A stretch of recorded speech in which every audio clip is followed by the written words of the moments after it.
Hello, and thank you for tuning in. You're watching the Dr. Sheila Show, and I am your host, Dr. Sheila, where we believe that your thoughts become your reality. And today, my guests are Mr. and Mrs. Graham, and we are so happy that they are here because we're talking about the power to overcome. Yes. And I feel like no better guest than to talk about the power to overcome than the two of you. So I'm very happy that you're here. I'm very happy that you are tuned in because you're going to thoroughly enjoy this show.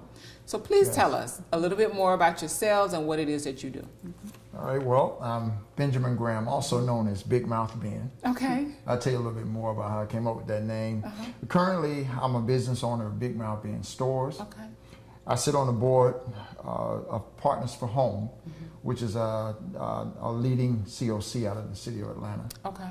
And also, I'm co-founder with my lovely wife of Motivation Forward, Inc., Wonderful. which is an outreach organization for those dealing with homelessness and addiction.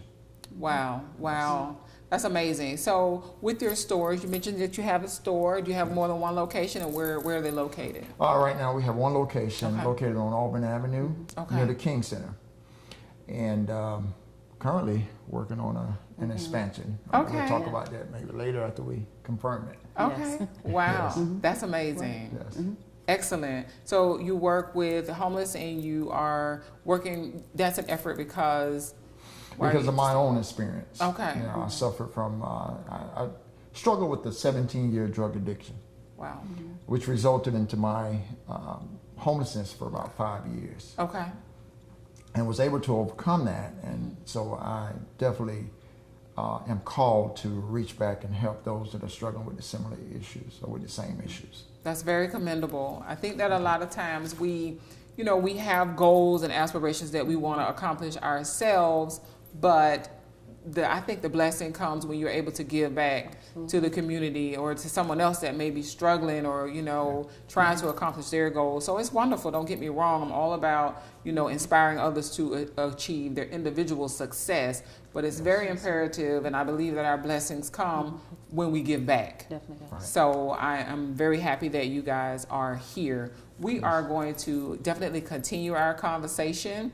I want you all to stay tuned because this is going to be an amazing show. We're talking about the ability to overcome. And I stopped the title right there because I say the ability to overcome. I mean, it could be, bankruptcy. It could be drug addiction. It could be homelessness. It could be incarceration. It could be a divorce. It could be, you name it, all of the above. But the ability to overcome, I think there are some key points and some key factors in there that we can all take from that, regardless of what that is that we are trying to overcome. So I want you to remain tuned in here on the Dr. Sheila Show, where we believe that your thoughts become your reality. Stay tuned.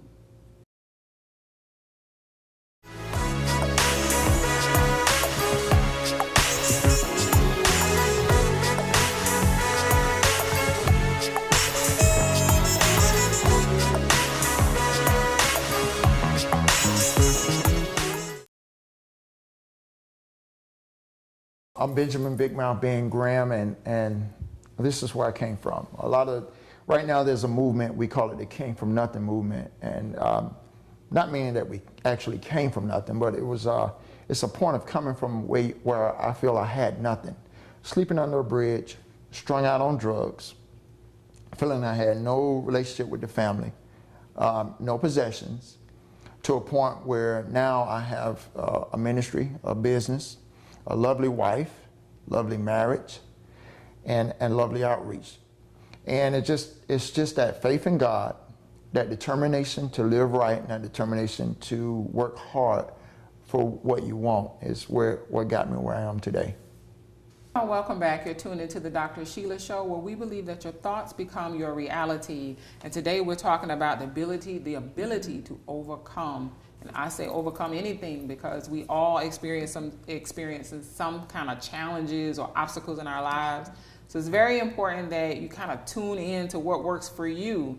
But I do believe regardless of what those challenges and obstacles are, there are some key elements that we can kind of take from each other, some kind of key components to how we can overcome those challenges. And again, our guests today are Mr. and Mrs. Benjamin Graham, and I'm so glad that they're here. We want to kind of talk to you about, you mentioned it a little bit before we went to break, some of the challenges that you face and the obstacles, and I want you to get into how you were able to overcome those. Okay. Well, a little bit briefly of how I got even caught up in addiction. I guess most of it started in college. I went to the University of Georgia, That's where you met. Yes. Okay. And I drank heavily in college, and made my first mistake. I quit school, 4-quarter shop degree. Came back to Atlanta and made a few more bad choices, and ended up dealing with drug addiction. Okay. It was a 17-year drug addiction, which resulted into my sleeping under a bridge. And even during the course of that addiction, I experienced a life-threatening injury. Right. While riding on the back of the garbage truck, I was backed into a dump truck and crushed at the pelvis, and was in a wheelchair for about a year. I recovered from that. I had to overcome that, and finally, addiction would kick back in. And what it took with the addiction was a spiritual awakening. Okay. Number one, I just had a conversation with God. I was sleeping under the bridge. I said I had to be more to life than this. Okay. And it was like God sat down beside me. Right. And he said, it is. He said, I promise to love you wherever you want to be. Okay. If you want to be under this bridge, I'll love you under this bridge. If you want to go to prison, I'll love you in prison. Okay. But it's up to you where you want to be loved. And Right. then I became curious as to what life held if I was to move forward. Right. With more determination to overcome addiction. Right. So finally, with the help of some of the COCs, which is the Continuum of Care in Atlanta, treatment centers, housing centers, I was able to move forward. Okay. A few years in recovery, I was reunited with my college sweetheart. Oh, wow. That's amazing. Yeah. It's a love story. Yeah, it was 24 years after Oh, wow. we last saw each other in college. Okay. So that was quite a time difference there. Right. 24 years is a very long time. It's a very long time. And to talk about overcoming, I didn't know his story when we first met back up again, but I knew the type of person he was before. Right. So it surprised me what he'd been through, but it didn't surprise me that he overcame it. Right. Because of the personality and the strengths that he had in college. So I could definitely see the how he overcame that struggle with addiction and homelessness. Wow, that is amazing. Yes. So you went from college student to sleeping under the bridge and, basically not knowing what was going to happen from day to day. Yeah. So with the help of the COC, you were able to get into treatment and to hook up with the love of your life, Yes. obviously. That's amazing. Yes. And I want to know about that. Like, when you finally reconnected after 24 years and he tells you the story of him, his drug addiction and his homelessness and all of that, what was going through your mind and how did you move from that to dating him again and now married? Well, I'll tell you, it was something to take in. Right. When I first saw him after that 24 years, I could tell that he had been through something. Right. You could see the difference in the body a little bit. Right. Maybe a more stressful life than you would typically have. First date, he tells me everything. Okay. He tells me about the addiction. On the first date? The first date. Okay. Within an hour. Probably less than that.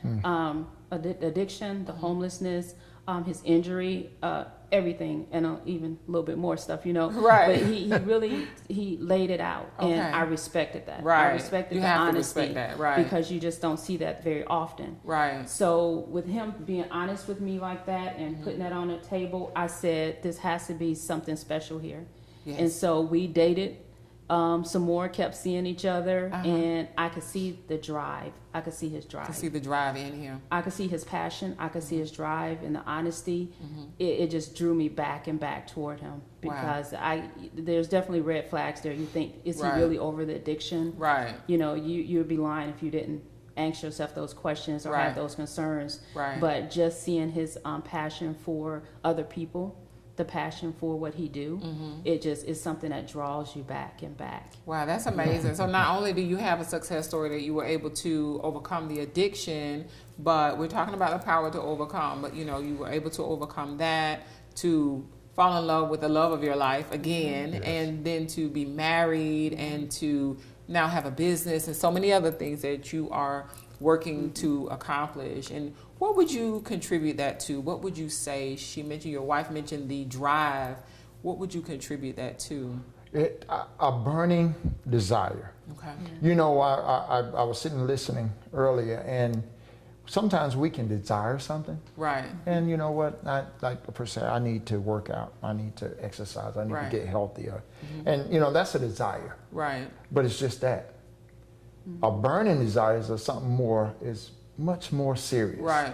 You know, and it was kind of, you know, there's a lady that was a prophetess or something. And she came to me out the blue during my struggle of addiction. She says, you know, you've got something going on here, but when you let this go out of this hand, this is when you can get this hand. This is what God got for you, but you got to let this go. And I never knew what all that meant until years later in recovery, when I said, you know, you got to want it bad enough that you got to be willing to fight and overcome what's taking it all away. Right. And I guess I just credit that drive. It was only within 2 years in recovery that we were opening the store. Wow. I struggled with drugs for 17 years. So, you know, I was always this, you know, driving entrepreneur. Even during addiction, I pushed a wheelchair around that I used to be in, selling my water and my snacks. Okay. I would walk miles every day in that wheelchair that I was once in. Was it downtown Atlanta? Downtown Atlanta. Okay. I came up with the name Big Mouth Ben because I was pushing that wheelchair, and so I created a marketing name. I said, Big Mouth Ben, if you want to sell it, let me tell it. And people would put their flyers on my wheelchair while I walked around town. Okay. The drive was there, but addiction was the monster that was still in my dreams. Okay. And once I said, you know what, I wonder what life held for me if I just refuse, no matter how the body feels, refuse to give it what it's craving right now. And as I increased in spirit, the less the flesh had to do with it. You know, I said when we become more the spirit, the less of the flesh we need. Okay. Just the basics. Right. the shell that it is. Right. You know, the more I can increase my spirit, the more the flesh can remain in check. Okay. Wow, that is amazing. You have such an inspirational story. Thank you. It really is. We're going to continue our conversation with you. We're going to take a quick break, and then we're going to continue our conversation about the power to overcome here on the Dr. Sheila Show, where we believe that your thoughts become your reality. Stay tuned.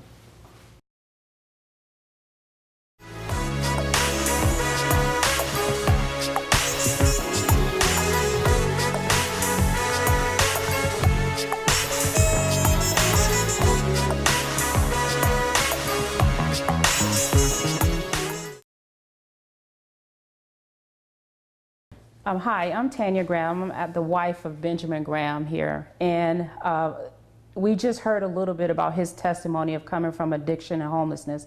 And one of the things that I love about him, one of the things that has been a moving force in my support of him is his honesty, of him being able to be honest about the addiction he has, of the things that he had to endure while he's in addiction, has been one of the things has taught me so much about unconditional love.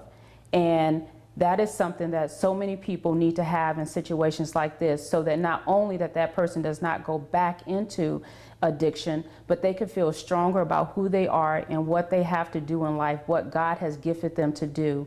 So if I have to tell anyone who's dealing with a person who's in active addiction, or who is someone that's in recovery for a year or for 10 or 15 years, unconditional love and honesty is key in making sure your relationship stays strong and that you can grow together and not only benefit each other, but you can be a blessing to other people as well. And welcome back. You're tuned into the Dr. Sheila Show, and I am your host, Dr. Sheila, where we believe that your thoughts become your reality. And today we are talking about the power and the courage to be able to overcome. And you definitely have overcome a lot. Mr. and Mrs. Graham are here as my guests today, and I'm so happy that you are here. Thank you for, sharing your story. I want to get into, I know that you're doing a lot, and you have a lot of projects that you're working on and a lot that's, coming about. But we want to know, from Mr. and Mrs. Graham, what can we expect? What are some of the things that you're working on and some of the projects that we can see? Well, we're doing pretty much whatever will uplift the community. And that can range from music, I'm doing the music videos. I'm a motivational entertainer. Yes. I want to engage our youth. Okay. Right now the media kind of influences our community to party, you know, Right. indulging in getting high, but I know Right. the benefits of, I know the dangers of addiction. So I Right. try to intervene with motivational music. I'm pioneering what I call hope hop, Okay. you know, which is positive spiritual hip hop. I love it. You know, we're doing that. There's a book on the way, the Book of Benjamin. There's our outreach. Yeah. So our outreach is Motivation Forward, Okay. which is a nonprofit that we have that provides services for those dealing with addiction, homelessness, or mental illness. And so we're in the midst of an everyday thing of making sure that we provide water, we provide clothes and socks. Okay.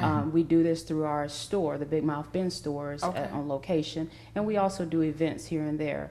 So we have the nonprofit going on, and we have another big project coming up, which is our homeless response unit. And I'll actually let Ben talk about the homeless response unit. Okay. Well, your homeless response units will actually be, we're familiar with medical response units. Okay. So our vision for the city is to start homeless response units, which will be vans that will be circulating throughout the city that will provide immediate assistance. Okay. Whether it's as small as a bottle of water, Right. or a pair of clean socks, or a ride to Right. the shower, or a ride to a shelter.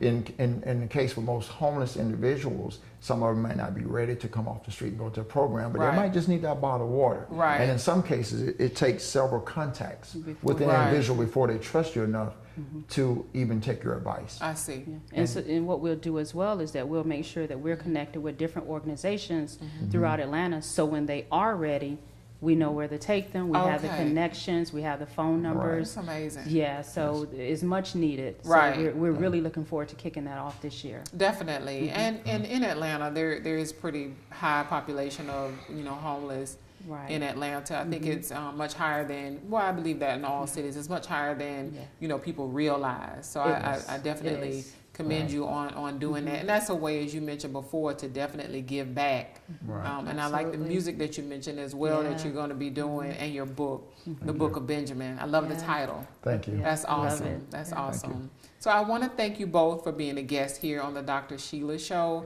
and I do really commend you, Thank and you. I love your love story. Thank you. I know that the viewers are going to be inspired by what you have shared here today. So thank you for being a guest here on the Dr. Sheila Show, and thank you to the viewers for tuning in to the Dr. Sheila Show, where we believe that your thoughts become your reality.